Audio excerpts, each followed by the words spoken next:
नमस्कार साथियों, स्वागत है आप सबों का रामा क्लासेस में। अभी हम जानने वाले हैं गांधी युग। गांधी युग ये आपके लिए बीपीएससी टीआरई 4 जो आने वाले हैं उनके लिए बहुत ही इम्पोर्टेंट है। साथ ही साथ ये आपके लिए एसएससी आरआरबी और स्टेट के जितने भी एग्ज़ाम होते हैं सीटेट जेटेट उनके लिए भी इम्पोर्टेंट है। अगर चैनल पर नए हैं तो चैनल को ज़रूर सब्सक्राइब कर लें और आप इसे अपने दोस्तों के साथ भी शेयर करें। तो इनके जो भी महत्वपूर्ण फैक्ट हैं हम सारे फैक्ट को जानेंगे। सबसे पहला चीज़, स्वतंत्रता संग्राम के दौरान महात्मा गांधी के आंदोलन वे ज़्यादा इम्पोर्टेंट हैं आपके लिए। एक चीज़ आप जानते हैं, 20 साल के बाद अफ्रीका से भारत 1915 में लौटे थे।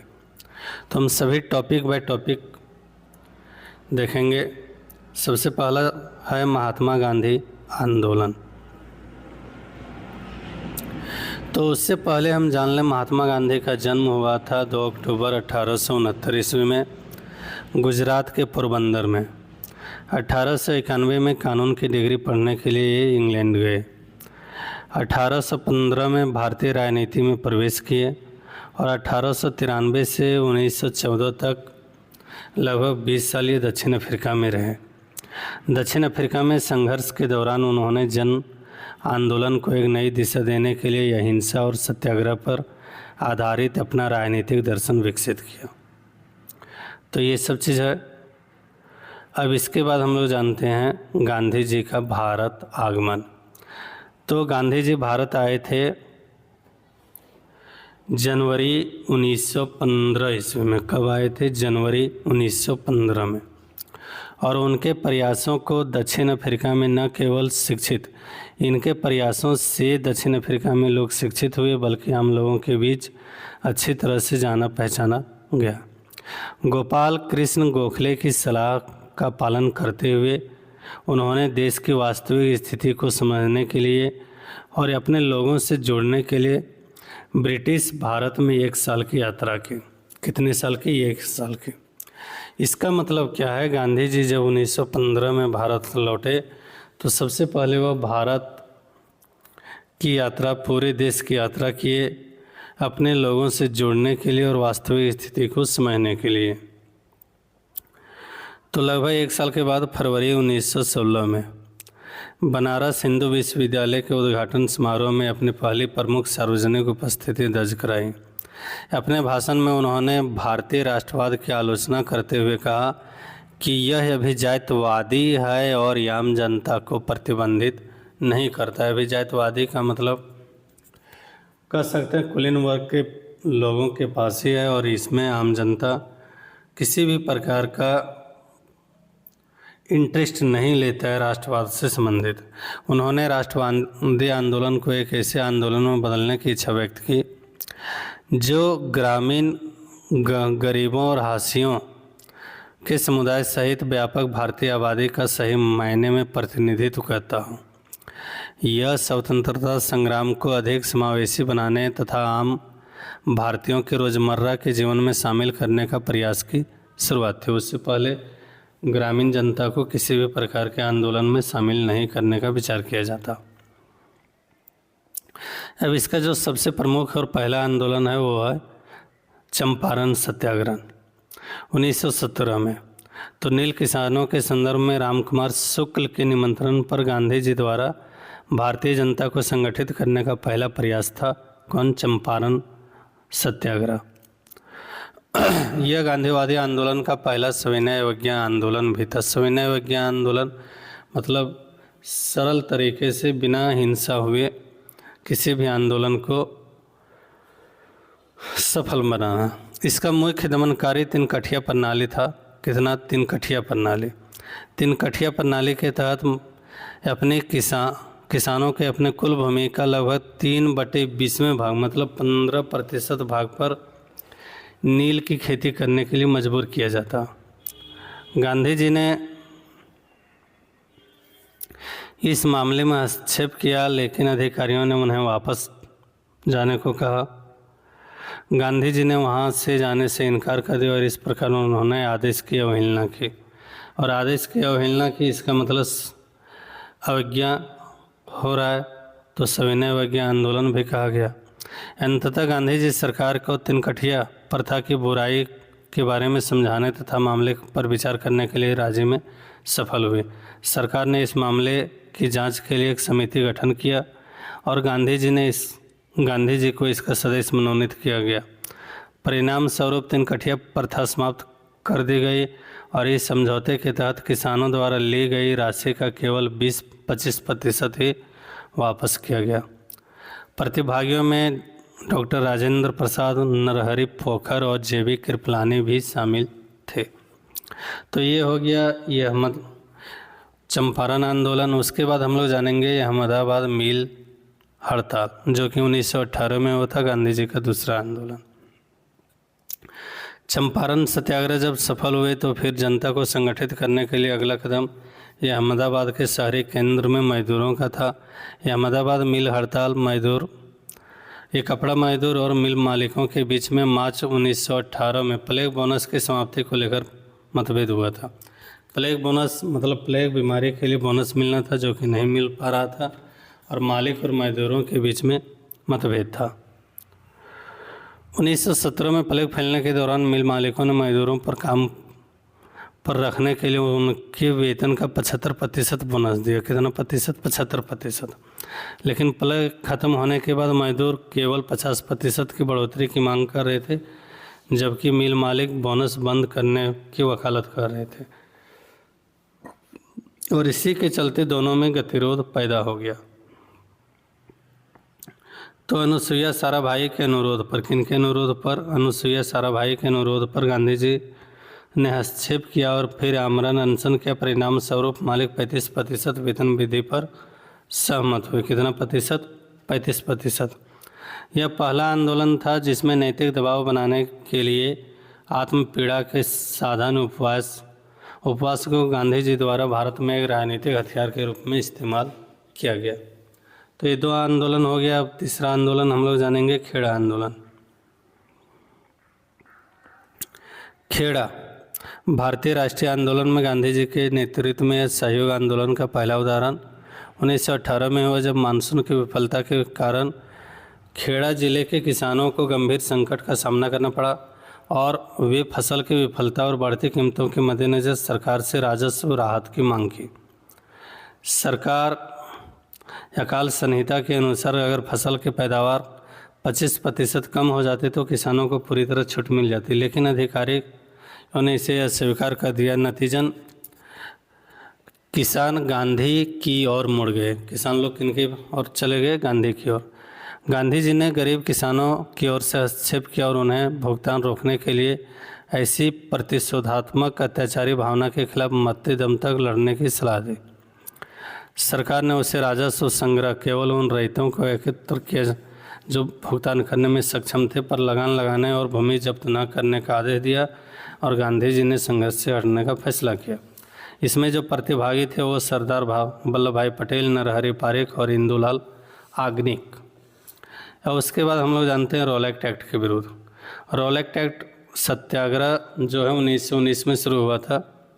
ये गांधी जी का खिलाफ सत्याग्रह रॉलेट एक्ट के खिलाफ था, जो क्रांतिकारी गतिविधियों को दबाने के लिए देशद्रोही षड्यंत्र की जांच के लिए न्यायमूर्ति सिडनी रॉलेट के एक्ट में 1917 में एक गठित कमेटी था, जो कि राजद्रोह समिति की सिफारिश पर आधारित था। समिति के प्रस्तावों के परिणाम स्वरूप रॉलेट एक्ट पारित हुआ, जिसे इंपीरियल लेजिस्लेटिव काउंसिल द्वारा 1919 में पारित किया गया था, जिसका उद्देश्य भारतीय लोगों की नागरिक स्वतंत्रता को कम करना था। तो इसके तहत बिना न्यायिक कार्रवाई के मुकदमा चलाया जा सकता था और उन्हें बिना सुनवाई के 2 साल तक जेल में रखा जा सकता। किसी क्रांतिकारी कार्यकर्ताओं को इसने बंदी, प्रत्यक्षीकरण और अपील के अधिकारों को भी निलंबित कर दिया। गांधी जी ने इसे काला कानून कहा और इस कानून के खिलाफ सत्याग्रह शुरू किया।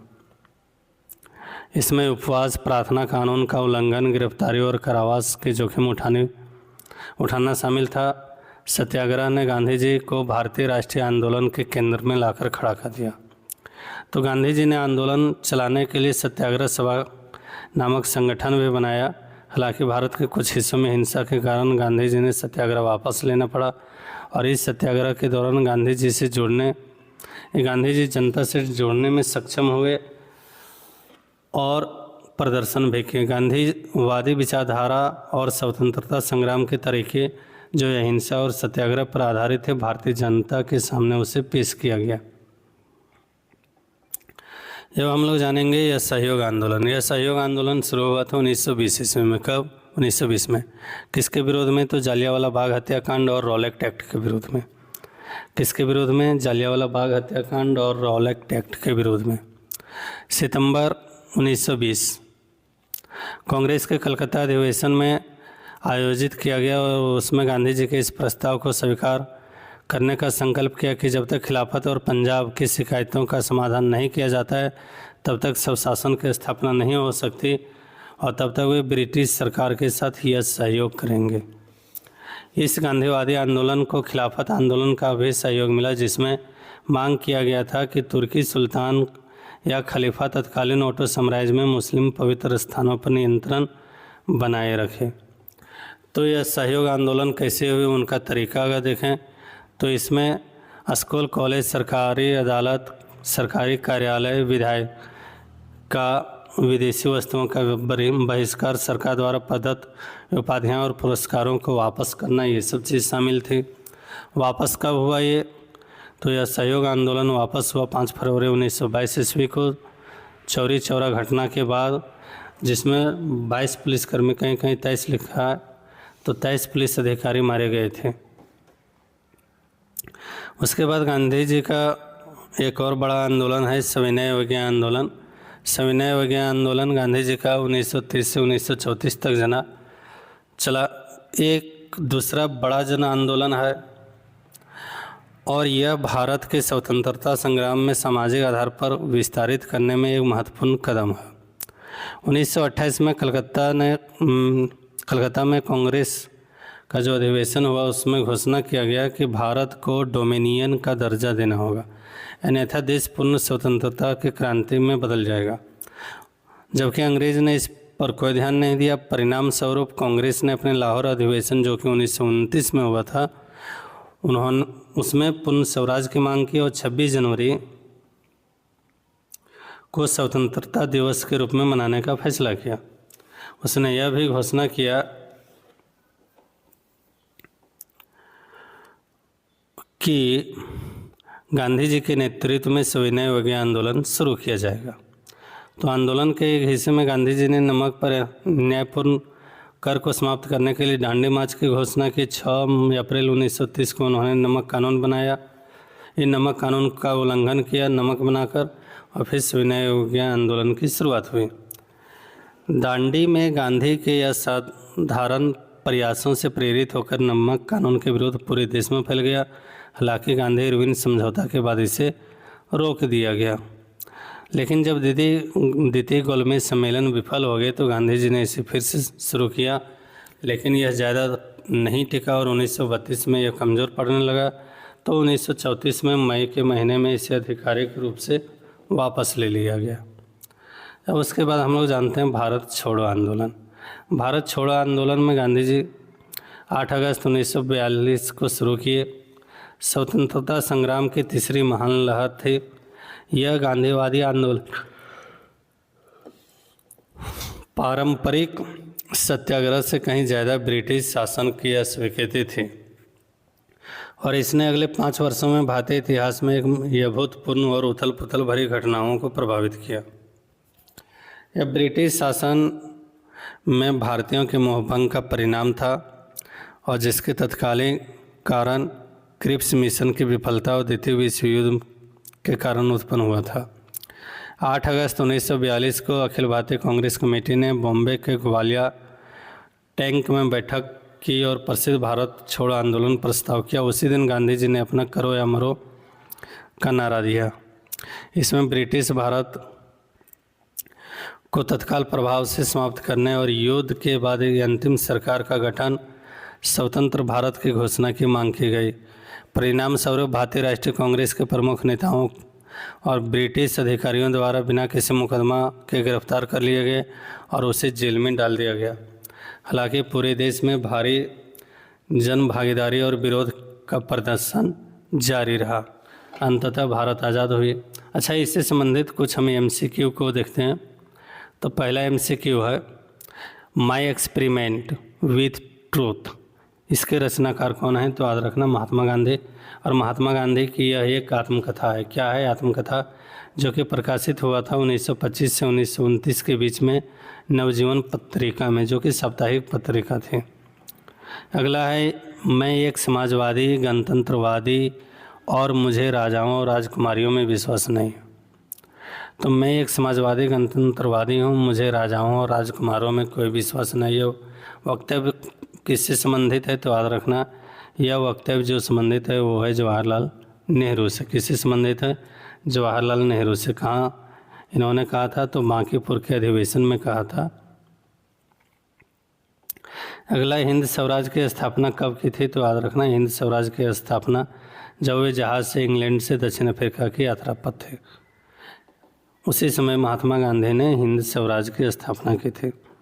भारत और पाकिस्तान के बीच में जो सीमांकन किया गया है उस रेखा का नाम, तो उस रेखा का नाम है सर सिरिल रेडक्लिफ ने उस रेखा को बनाया था और उस रेखा का नाम है रेडक्लिफ रेखा। तो उम्मीद है आप सबों के लिए उपयोगी होगा। आप इसे अपने दोस्तों के साथ भी शेयर करें। वीडियो के अंत तक बने रहें, इसके लिए आपको बहुत बहुत धन्यवाद।